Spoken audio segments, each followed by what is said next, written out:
देखिए, प्रधानमंत्री जी भारत के सब लोगों के हित में काम करते हैं। उसमें कौन धर्म है, कौन जाति है, इसका उनके दिमाग में विश्लेषण नहीं है कि ये लोग एक जीव जंतु हैं जिनको तराजू पर तौला नहीं जाता है। कोई इधर उछल के भागता है, कोई उधर के भागता है।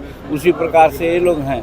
और ये महागठबंधन में आज नहीं है, साल भर पहले से हम कह रहे हैं कि कभी इनमें एकता नहीं हो सकती, जो सामने बात आ रही है। लेकिन आरक्षण छिपा करके रखा गया हो सो बात नहीं है। जो ऐसा बोल रहे हैं, उनके समय में आरक्षण कितना था वो बताएंगे।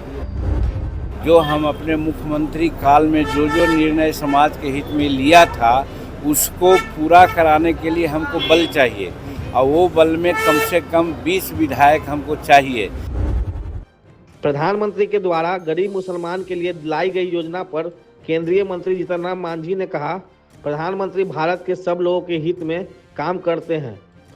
उसमें कौन धर्म है, कौन जाति है, इसका उनके दिमाग में विश्लेषण नहीं है। जिसको जो आवश्यकता होती है उसके अनुरूप वो काम करते हैं। जो भी गरीब मुसलमान हैं उनको दिया जा रहा है। प्रधानमंत्री गरीब मुसलमानों को सौगातें मोदी क्या हुआ बताइए ना। मुस्लिम समाज को जो है गरीब मुसलमानों को सौगात दिया जा रहा है। देखिए, प्रधानमंत्री जी भारत के सब लोगों के हित में काम करते हैं। उसमें कौन धर्म है, कौन जाति है, इसका उनके दिमाग में विश्लेषण नहीं है। जिसको जो आवश्यकता होती है उसके अनुरूप वो काम करते हैं। इसलिए उन्होंने ऐसा काम किया। तो एक मिथक जो है समाज में कि वो माइनॉरिटी के बारे में थोड़ा उनके दिमाग में दूसरी बात है, ये कम से कम दूर होना चाहिए कि भाजपा के हैं और नरेंद्र मोदी जी हैं तो अल्पसंख्यक को लिए कि दूसरी बात करते हैं। इसको भूल जाना चाहिए और ये सोचना चाहिए कि प्रधानमंत्री जी सबके लिए हैं और सबके लिए हित के लिए काम करते हैं। जो सौगात दे रहे हैं मुसलमानों को, निश्चित क्यों नहीं होगा। ज़रूरत उसको है, ज़रूरत है तो उसको दिया जा रहा है।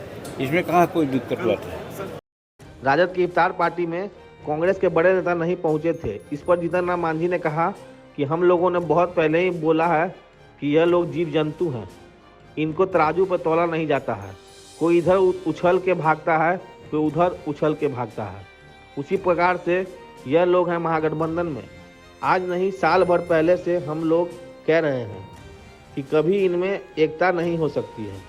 आरक्षण पर विपक्ष के सवाल पर जीतन राम मांझी ने कहा, आरक्षण छुपा कर रखा गया है।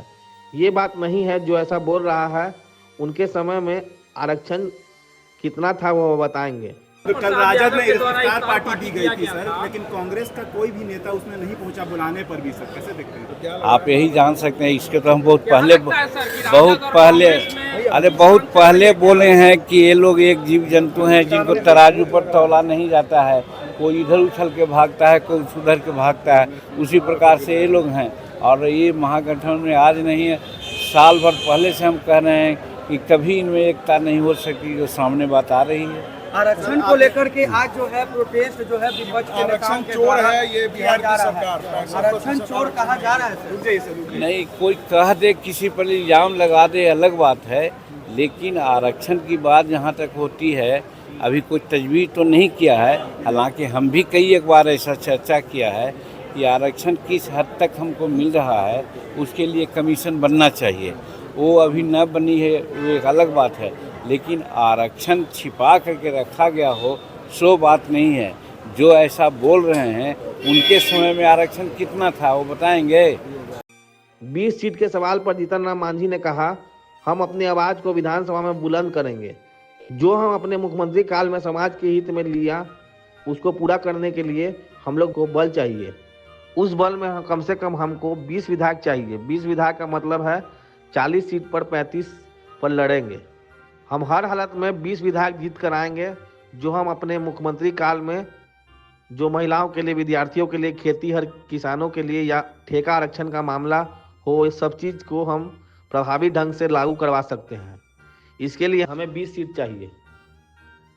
विधानसभा सर आपने गया में कहा है कि हम लोगों के 20 विधायक बनाइए, मुख्यमंत्री हमारा होगा, प्रधानमंत्री की नजर है हम पर। नहीं, वो बात हमने नहीं कही। हमने कहा है कि हम अपनी आवाज़ को विधानसभा में बुलंद करके जो हम अपने मुख्यमंत्री काल में जो निर्णय समाज के हित में लिया था उसको पूरा कराने के लिए हमको बल चाहिए, और वो बल में कम से कम 20 विधायक हमको चाहिए। तो 20 विधायक का मतलब है या तो 40 सीट पर लड़ें, या 35 सीट पर लड़ें, या 25 सीट पर लड़ें।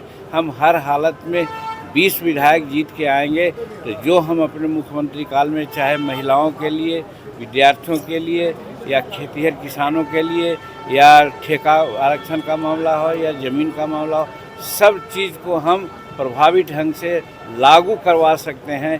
इसके लिए हमको 20 सीट चाहिए।